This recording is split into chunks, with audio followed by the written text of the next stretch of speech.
இதுவரைக்கும் நாம் தோல்வியே கண்டிருந்தால் அந்த தோல்வியிலிருந்து நாம் விடுபடுவோமா? கண்டிப்பாக விடுபடுவோம் இந்த மிதுன ராசிக்காரங்க.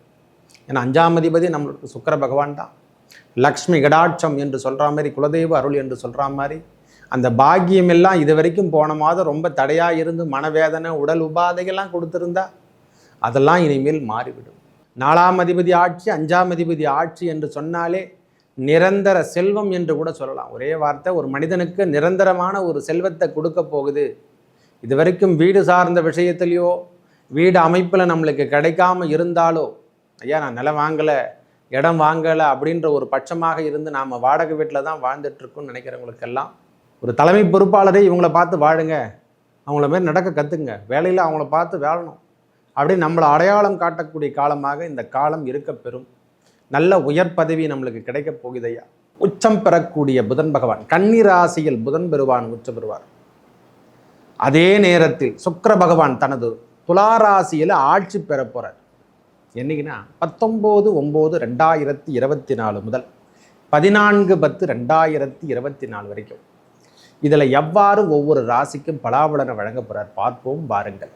இந்த புதன் பகவான் உச்சம் அடைவதும் சுக்கிர பகவான் ஆட்சி பெறுவதும் உங்களுக்கு ஏற்றம் தருமா? கண்டிப்பாக ஏற்றம் தரப்போது. நல்ல முன்னேற்றம் நீங்கள் காண போகிறீங்க. நம்ம தாயாரில் உடல் நலத்தில் மட்டும் சற்று அக்கறை எடுத்துக்கொள்ளுங்க.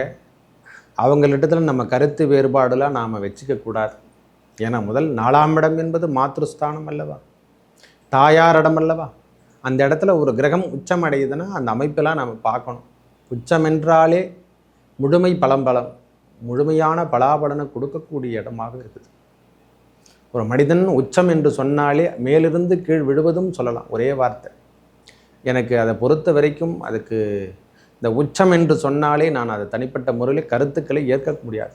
ஏன்னா காரணம் என்ன, உச்ச நிலைமையில் நாம் ரொம்ப தூரம் போயிட்டேன்னா அங்கேருந்து கீழே விழுந்துட்டா நம்மளால் எழுந்துக்க முடியாதில்லை. அந்த வார்த்தைக்காக தான் சொல்கிறேன். அந்த 4ஆம் இடம் என்று சொல்லக்கூடிய இடத்துக்கு தாயாரின் உடல் நலத்தில் சற்று அக்கறை எடுத்துக்கொள்ளுங்கள். அவங்க மேலே நாம் கவனத்தை வச்சுக்கணும். மற்றபடி எந்த தொந்தரவும் கிடையாது ஐயா. நம்ம வாழ்வில் புதிய புதிய மாற்றங்கள் வரப்போதா? கண்டிப்பாக வரும். இதுவரைக்கும் நாம் தோல்வியே கண்டிருந்தால் அந்த தோல்வியிலிருந்து நாம் விடுபடுவோமா? கண்டிப்பாக விடுபடுவோம் இந்த மிதுன ராசிக்காரங்க. ஏன்னா 5ஆம் அதிபதி நம்மளுக்கு சுக்கிர பகவான் தான். லக்ஷ்மி கடாட்சம் என்று சொல்கிற மாதிரி, குலதெய்வ அருள் என்று சொல்கிற மாதிரி, அந்த பாக்கியம் எல்லாம் இது வரைக்கும் போன மாதம் ரொம்ப தடையாக இருந்து மனவேதனை உடல் உபாதைகள்லாம் கொடுத்துருந்தா அதெல்லாம் இனிமேல் மாறிவிடும். இனிமேல் அந்த பக்குவம்லாம் நம்ம அங்கே வந்துட போகுது ஐயா. சிறப்பினை தருமா? கண்டிப்பாக சிறப்பினை தரப்போகுது. பயப்படணும் அவசியமே இல்லை, பயப்படவும் தேவையில்லை. இது வரைக்கும் நம்ம கடன் பிரச்சனையில் மாட்டிருந்தாலோ தோல்வி கண்டு நாம் பயந்திருந்தாலோ இனிமேல் அந்த தோல்வியெல்லாம் நம்மளை விட்டுட்டு ஓடக்கூடிய காலமாக இந்த காலம் இருக்க பெறப்போகிறது. 4ஆம் அதிபதி என்று சொல்கிறோம் இல்லை, இந்த 4ஆம் அதிபதி என்று சொல்லக்கூடிய யோகம் லக்னத்துக்கு 4, சந்திரனுக்கு 4 என்று சொல்லக்கூடிய ஒரு ஆட்சி பெறுவது, அதெல்லாம் மிகவும் பகலாபலத்தை எவ்வாறு கொடுக்குன்னா, அதுவும் புதன் பகவான் என்று சொன்னாலே அது பத்ர யோகம் என்று சொல்லலாம். ஒரு மனுஷனால் என்னென்ன சாதிக்க முடியுமோ அந்த சாதிப்பு திறமை எல்லாத்தையுமே கொடுக்க போகிறான். உன் திறமையெல்லாம் வெளிப்படுத்தக்கூடிய காலமாக, உங்கள் திறமைக்கெல்லாம் ஒரு முற்றுப்புள்ளியே சொல்லவே முடியாது. உங்கள் கல்வி சார்ந்த விஷயமாகட்டும், அறிவு சார்ந்த விஷயங்களாகட்டும், இனிமேல் நீங்கள் ஒரு பெரிய புலவன் என்று கூட சொல்லலாம், பண்டிதன் என்று கூட சொல்லலாம். ஒரே வார்த்தை சொல்லப்போனால் ஜோதிடர், இவங்கெல்லாம் புதன் பகவான் நல்ல இடத்துல அமர்ந்திருந்தால்தான் நம்மளுக்கு அந்த பாக்கியம் எல்லாம் கிடைக்கும். நவ கிரகங்கள் வேறல்ல, இறைவன் வேறல்ல என்று எத்தனையோ முறை நான் சொல்லியிருக்கேன். நவ கிரகங்கள் தான் இறைவனே. அவங்க தான் எல்லாத்தையும் நம்மளுக்கு கொடுக்குறாங்க, ஆர்டர் கொடுக்குறாங்க. அவங்க உபயோக ஆர்டராக செஞ்சிட்ருக்காங்க நம்மளுக்கு. இவங்களுக்கு இந்த பலாபலன் கொடுக்கணும். அந்த மாதிரி பலாபலன் இந்த புதன் பகவானும் சுக்கிர பகவானும் இணைந்து, அதாவது அவங்க வீட்டில் இவர் ஆட்சி, இவரோட வீட்டில் இவர் ஆட்சி, 4ஆம் அதிபதி ஆட்சி, 5ஆம் அதிபதி ஆட்சி என்று சொன்னாலே நிரந்தர செல்வம் என்று கூட சொல்லலாம். ஒரே வார்த்தை, ஒரு மனிதனுக்கு நிரந்தரமான ஒரு செல்வத்தை கொடுக்க போகுது. இது வரைக்கும் வீடு சார்ந்த விஷயத்திலையோ வீடு அமைப்பில் நம்மளுக்கு கிடைக்காம இருந்தாலோ, ஐயா நான் நிலம் வாங்கலை, இடம் வாங்கலை அப்படின்ற ஒரு பட்சமாக இருந்து நாம் வாடகை வீட்டில் தான் வாழ்ந்துட்டுருக்கோன்னு நினைக்கிறவங்களுக்கெல்லாம் இது ஒரு அமைப்பை மாற்றித்தரும். நம்ம வாழ்க்கை தரத்தை மாற்றித்தரும். இது வரைக்கும் பட்டாக்காகவோ இல்லை நம்ம அந்த அரசாங்க தரப்பில் நமக்கு எதனா வேலை ஆவாகம் இருந்தால், அரசாங்க வேலையோ அரசாங்க தரப்பு வேலையோ வீடு கட்ட சார்ந்த விஷயங்களை நாம் பேப்பர் ஒர்க்கு கொடுத்துட்டு எந்த வேலையும் நடக்காமல் இருந்தால் கல்வியாகட்டும், வண்டி வாகனங்களாகட்டும். ஐயா, ஒரு தலைமை பொறுப்பாளராக நீங்கள் இருந்து செய்ய போகிறீங்க. இது வரைக்கும் தலைமையில் தட்டிட்டு இருந்தது, எந்த வேலையுமே நடக்கலை அப்படின்ற பட்சமாக இந்த கடன் சார்ந்த விஷயம் கூட சொல்கிறேன். 4 என்பது சுகம் என்று சொல்லக்கூடிய இடமும் 4ஆம் இடம் தான்.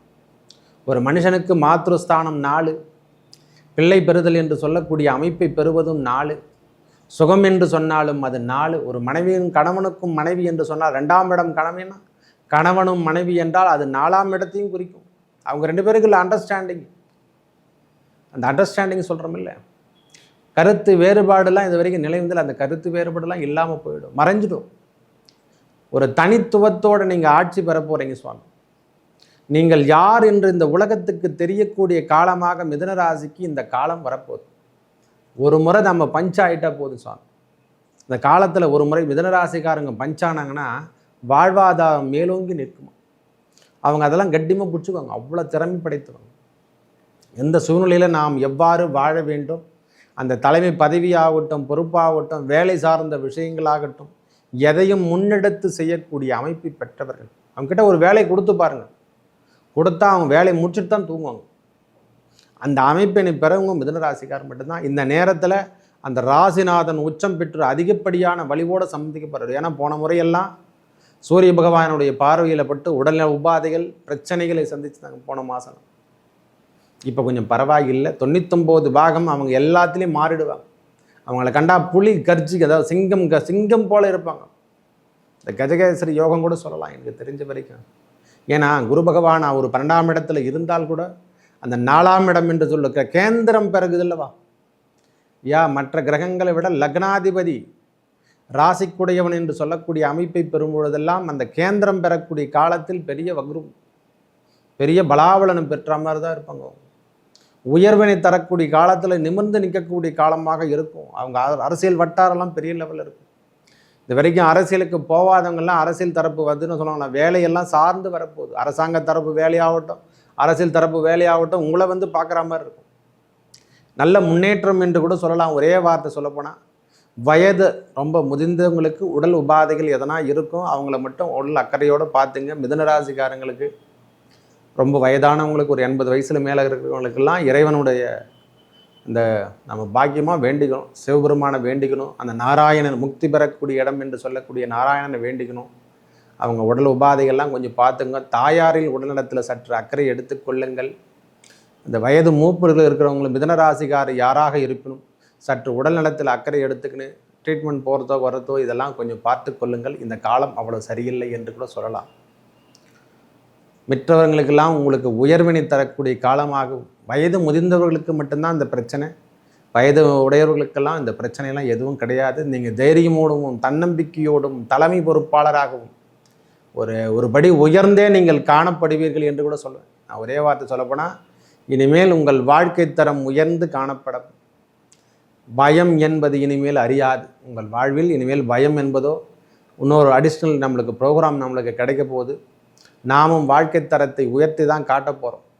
இது வரைக்கும் நம்மளுக்கு தன்னம்பிக்கை தைரியம் இல்லைன்றவங்களுக்கெல்லாம் இனிமேல் தன்னம்பிக்கை தைரியம் அதிகப்படும். விடுங்க, ஒன்றும் பிரச்சனை இல்லை. புத்திரபாகியம் இல்லாதவருக்கெல்லாம் இனிமேல் புத்திரபாகியம் கிட்டக்கூடிய காலம். மிதுனராசிக்காரங்களுக்கு ஆணாகட்டும் பெண்ணாகட்டும் திருமணமாகி ரொம்ப நாளாக, ஏன்னா மற்றவர்களை விட மிதுனராசிக்கு திருமணம் லேட்டாக தான் குழந்தையும் பிறக்கும். அந்த உபயராசி என்பதாலேயும் அந்த கிரகங்களுடைய அமைப்பால் என்பதாலேயும் அவங்களுக்கு லேட்டாக தான் திருமணமும் நடக்கும், லேட்டாக தான் குழந்தையும் பிறக்கும். அந்த மாதிரி பாக்கியம் பெற்றவர்கள் அதெல்லாம் யாராலையும் மாற்ற முடியாது. மினிமம் ஒரு 6 வருஷம் இல்லை 7 வருஷம் 8 வருஷம் கண்டிப்பாக காத்திருப்பாங்க. முதல் குழந்தைக்கோ 2ஆம் குழந்தைக்கோ கண்டிப்பாக நீண்ட இளவெளி என்பது இருக்கும். அப்படி இல்லைன்னா இனிமேல் அவங்களுக்கு அந்த பாக்கியம் கிடைக்கக்கூடிய காலமாக இந்த கிரகங்கள் அமர்ந்திருக்கும் இடம் என்பது ரொம்ப சிறப்பாக இருக்குது. ஏன்னா இந்த நேரத்தில் அதை சொல்லியே தீரணும். மற்ற விஷயங்களை விட இந்த நேரத்தில் அவங்களுடைய தலைமை பொறுப்பாளர் என்று சொல்லக்கூடிய அடுத்த பதவி என்று சொல்கிறோம் இல்லை ஐயா, நான் திருமணம் ஆயிடுச்சு, எனக்கு குழந்தை பேர் இல்லைன்னா அடுத்ததாக தகப்பனாக மாற வேண்டிய காலம், அடுத்ததாக தாயாராக மாற வேண்டிய காலம், நம்முடைய பெற்றோர்கள் தாத்தா பாட்டி ஆக வேண்டிய காலம். ப்ரமோஷன் சொல்கிறோம் இல்லை, இதுவும் ப்ரமோஷன் தான். உயர்நிலை பதவி என்று சொல்கிறோம் இல்லை, அதுவும் இது உயர்நிலை பதவி தான். ஜாபில் வெயிட் பண்ணுறவங்களுக்கெல்லாம் இது ஒரு ஆஃபரான காலம் என்று கூட சொல்லுவேன். வேலை இல்லாமல் வாழ்ந்து கொண்டிருக்கிறவங்களுக்கு, படித்த இளைஞர்களுக்கு இது ஒரு பெரிய முன்னேற்றம் தரும். இந்த ஹாஸ்பிட்டல் நர்ஸில் ஒர்க் பண்ணுறவங்களுக்கெல்லாம் பெரிய பதவி நம்மளுக்கு கிடைக்க போகுது. அதாவது பொதுநல வாழ்க்கையில் வாழ்ந்துருக்கிறவங்களுக்கெல்லாம் இது ஒரு பெரிய மிதுனராசிக்காரங்களுக்கெல்லாம் இனிமேல் அதாவது அந்த இடத்துல இவங்க பளிச்சுன்னு காட்டக்கூடிய காலமாகும். பளிச்சுன்னு சொல்கிறத விட வெளிச்சத்தோடு அவங்களுடைய இவங்கள பார்த்து நீங்கள் வாழுங்க அப்படின்னு சொல்லுவாங்க 10 பேர். ஒரு தலைமை பொறுப்பாளரே இவங்கள பார்த்து வாழுங்க, அவங்கள மாரி நடக்க கற்றுக்குங்க, வேலையில் அவங்கள பார்த்து வாழணும் அப்படின்னு நம்மளை அடையாளம் காட்டக்கூடிய காலமாக இந்த காலம் இருக்க பெறும். நல்ல உயர் பதவி நம்மளுக்கு கிடைக்க போகுதையா. இது வரைக்கும் கம்மியாக இருந்தோம், நம்ம ப்ரொமோஷன் நம்ம எதுவும் அதாவது கருணை இல்லாமல் உழைத்து கொண்டு இருப்போம். நம்ம வேலை கொடுத்தோன்னா அந்த வேலையை நம்ம செஞ்சுட்ருப்போம். நம்மளுக்கு ப்ரொமோஷன் என்பது நாமளாக தான் தேடி வரும். நம்மளுக்கு அதை பற்றி கவலைப்படணும் அவசியம் இல்லை. நல்ல முன்னேற்றம் தரப்போதா, கண்டிப்பாக இந்த முறை நல்ல முன்னேற்றம் புதன் பகவானாலையும் சுக்கிர பகவானாலையும் நல்ல முன்னேற்றமும் செல்வமும் நம்மளுக்கு சேரப்போகுது. உயர் பதவி கிடைக்கப் போகிறது. ஒரு தன்னலமற்ற சேவை நம்மளுக்கு கிடைக்க போதையா. பயப்படணும் அவசியமே இல்லை. இந்த நேரத்தில் இந்த புதன் பகவானால் கிடைக்கக்கூடிய லாபங்கள் உங்கள் வாழ்வாதாரத்தை உயர்த்தி காட்டும். புதிய வண்டி வாகனங்களை வாங்க போகிறோம். இது வரைக்கும் பழைய வாகனத்தில் சுட்டிருந்தால் இதெல்லாம் தூக்கி போட்டு புதிய வாகனங்களை காரில் 2 வீலர் வச்சுக்கிறோம்லாம் இனிமேல் கார் வாங்க போகிறோம். அந்த எண்ணமெல்லாம் உருவாயிடும். அந்த எண்ணமெல்லாம் வந்துடும் நம்மளுக்கு. அதெல்லாம் ஒன்றும் பயப்படணும் அவசியமே இல்லை. வண்டி வாகனமும் இடம் வாங்கலையோ அந்த பேப்பர் ஒர்க்லாம் நின்று போயிருந்தாலும் அரசாங்க தரப்பில் இனிமேல் எல்லாமே கிடைச்சிட போகுது. நல்ல ஒரு முன்னேற்றம் தரக்கூடிய காலம் என்று கூட சொல்லுவேன். ஒரே வார்த்தை சொல்லப்போனால் நீங்கள் வணங்க வேண்டிய தெய்வம் அந்த ஏழுமலையான் என்று சொல்லக்கூடிய வெங்கடாஜலபதி திருப்பதியோ அல்லது ஸ்ரீரங்கமோ சென்று வர ரங்கநாத பெருமானையும் அந்த ரங்கநாயகியும் வழிபட உங்கள் வாழ்வில் ஏற்பட்ட துன்பங்கள் விலகும். கண்டிப்பாக சொல்கிறேன். அந்த நீர்நிலை என்று சொல்லக்கூடிய இடத்துக்கு நீங்கள் செல்லும் பொழுதெல்லாம், ஏன்னா 2ஆம் அதிபதி சந்திரன் என்பதாலேயும், சந்திரன் எதை குறிக்கும் என்றால் நீர் அமைப்பு மட்டுமே குறிக்கும்.